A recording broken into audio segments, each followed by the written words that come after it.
Ladies and gentlemen, welcome to Friday's episode of 50% Facts, One Good Question, where we take questions from y'all and we answer them in 5 to 10 minutes best we can. Today, we're opening up the P&Ls. It says, would you be able to... Oh, shit! I just clicked it wrong. No. Would you ever be able to talk about overhead and planning for when you open 3SB? And I think we can talk a little bit about money, opening gyms, or businesses. There's a million factors when you look into opening a business. Obviously, location plays a very big role.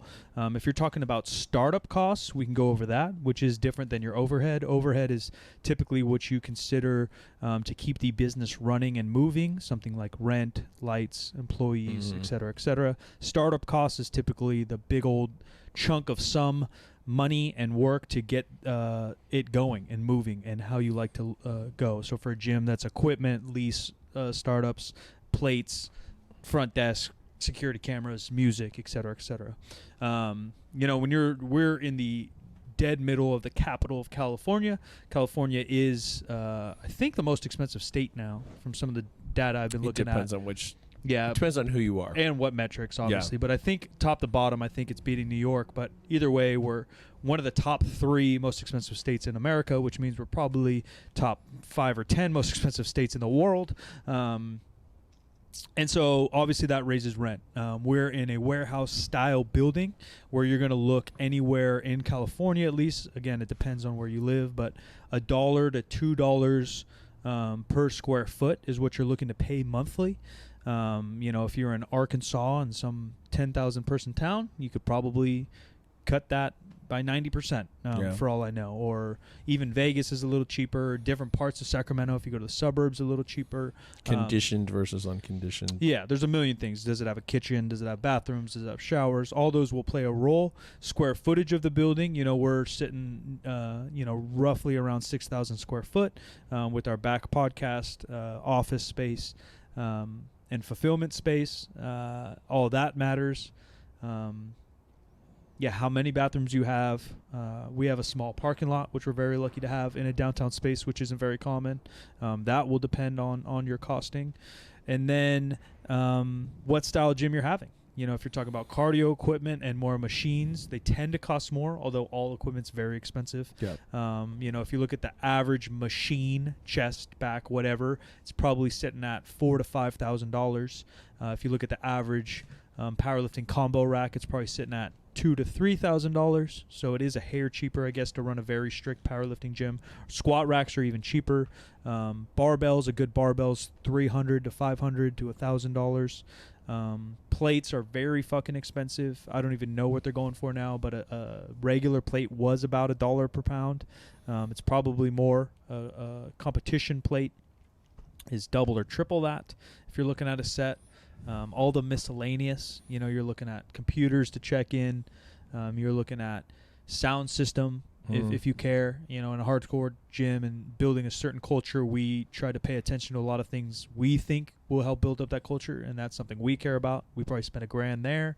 Computers and shit, $1,000 plus. Security, $1,000 plus. Locks, all that type of shit. Toilet paper, soap, whatever it might be. It all definitely adds to not only startup costs but your overhead. And again, so much depends on what you're trying to do. Very estimate to get the lights going and rocking here. We're looking at low 6 figures. I think that the total all-in startup cost for 3SB was in the neighborhood of $120,000.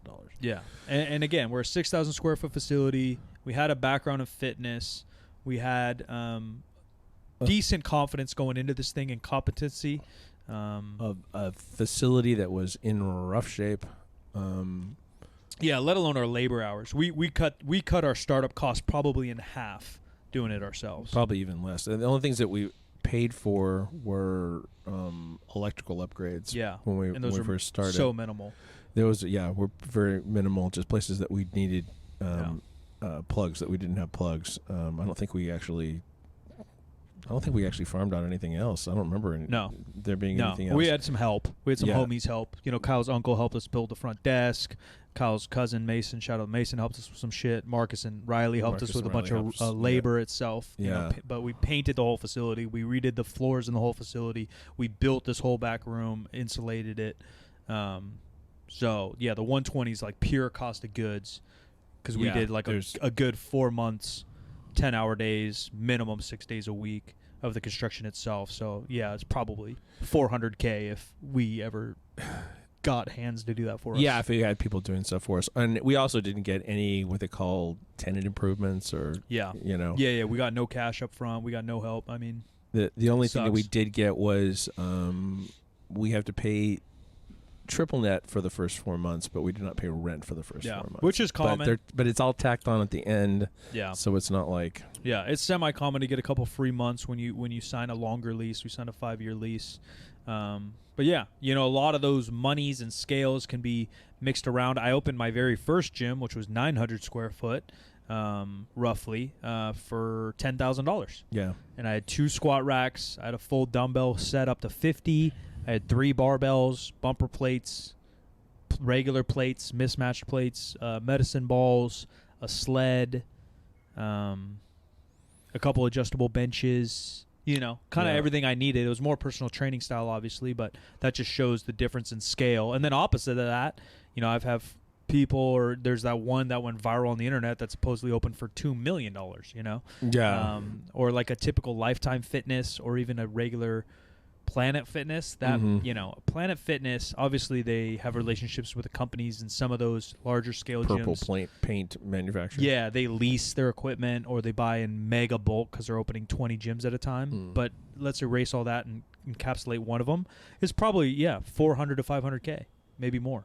Yeah. And their overhead's probably slightly higher because they all choose like strip mall situations. All that matters, you know. If you're off the beaten path a little bit into a warehouse style, it'll save you. But hopefully that helps a little bit. And then the million things that come along with that. You know, we sell protein bars and clothing and everything that comes across. All the foam rollers. Like there's a million little pieces that we don't have exact pricing on because we added as time went on. I would say that we probably have put 25 to 30,000 more in, so roughly about 10,000 a year ish.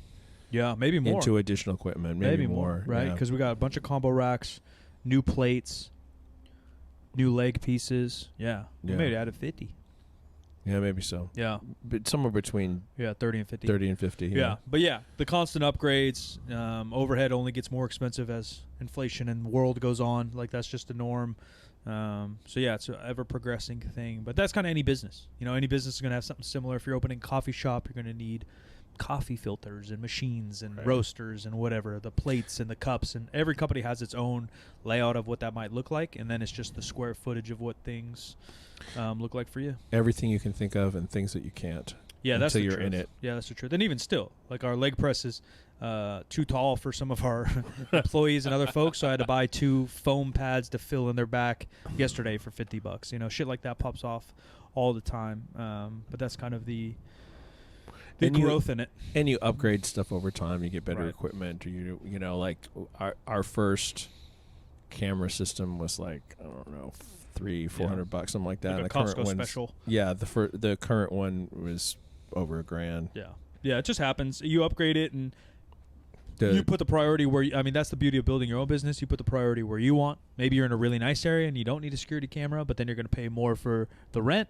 Where we're in a fine area, but we're 24 hours, so we wanted a nice security. You know, that's the fun part of being a business owner, I guess, is you tailor it to not only what you like, but what you particularly need. the access system. Yeah.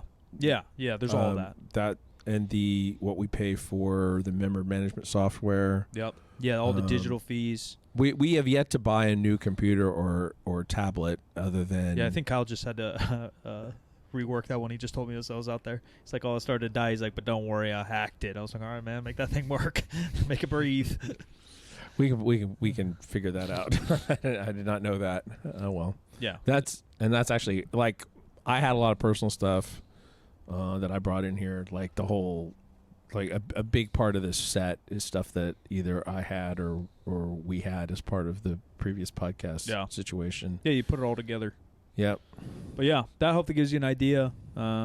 You can do a lot of that math, and we did a lot of the equipment math before opening. You know, we ran different companies and called them and ran the pricing of 5 of these and 6 of these. So you can plan pretty good. We were able to get a little bit of sponsorship on equipment, but not a ton. Yeah, we've got some gifts, we've got some partnerships, we've got some fun stuff. But yeah, that's just kind of how it goes. You build connections, you do what you do, but biggest thing is if you're new to it, as I would definitely start small. It's much easier and fun to scale up than it is to scale back. Yeah, I think if we had the option of starting smaller, we probably would have started closer to 3,000 square feet or so. Yeah. There's never a harm in that. Our situation was just slightly different because of our nostalgia and past in this building in particular. But the other thing too in business, and I talk to a lot of my entrepreneur friends and business owner friends about this, is there's always 2 lanes and brains working. And in a corporate situation, it's 2 different jobs. But when you're a small business, it's typically you.